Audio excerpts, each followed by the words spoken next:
പ്രിയ കലാസ്നേഹികളെ, ഏവർക്കും എന്റെ വിനീതപ്രണാമം.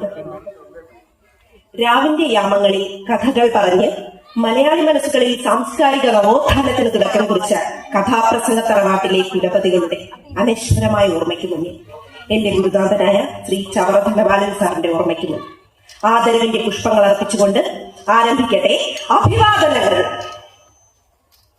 നൂറ്റാണ്ടുകൾക്ക് മുമ്പ് വ്യാസൻ കൊളുത്തിവെച്ച വിജ്ഞാനത്തിന്റെ പ്രകാശമായ മഹാഭാരത കഥയുമായി ബന്ധപ്പെടുത്തി ശ്രീ പന്നിശ്ശേരി നാടുപിള്ള ആട്ടക്കഥാരൂപത്തിൽ എഴുതിയ സംഭവബഹുലമായ ഒരു കഥ ഞാനിവിടെ അവതരിപ്പിക്കുന്നു.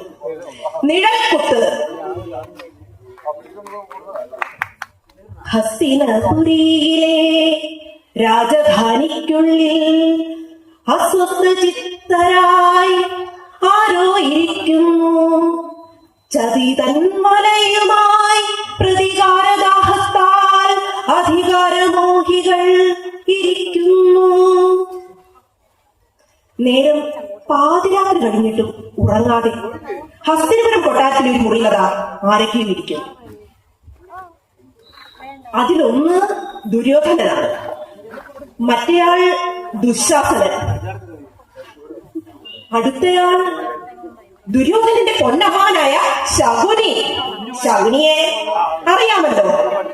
രാവിലെ പകലാക്കി മാറ്റിടും, പകയാൽ ഏതു വേഷങ്ങളും കെട്ടിടും.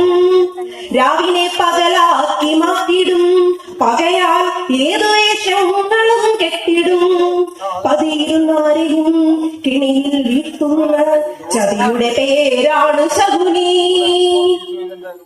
ശകുനിക്ക് ചതിക്കുന്നതിനെ കുറിച്ച് ചിന്തിക്കാൻ അറിയില്ല. ഇനി പാതിര കഴിഞ്ഞ നേരത്തും അതുതന്നെയാണ് ശകുനിയുടെ ചിന്ത. ഇപ്പോൾ ശകുനി മാത്രമല്ല, ദുര്യോധനനും ദുശാസനനും എല്ലാം ചിന്തിക്കുന്നത് മറ്റൊന്നുമല്ല, പാണ്ഡവരെ എങ്ങനെ വകവരുത്തണമെന്നാണ്.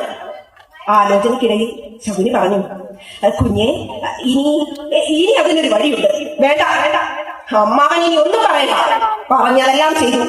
അരക്കില്ലത്തിലിട്ട് പാണ്ഡവരെ കൊല്ലാൻ നോക്കി, കൊള്ളച്ചൂതിൽ ഒളിപ്പിച്ച് വനവാസത്തിനയച്ചു. എന്നിട്ടും അവർ ഇപ്പോഴും ആ ഇന്ദ്രപ്രസ്ഥത്തിൽ പ്രൗഢിയോടെ കഴിയുന്നു. അയ്യോ കുഞ്ഞെ,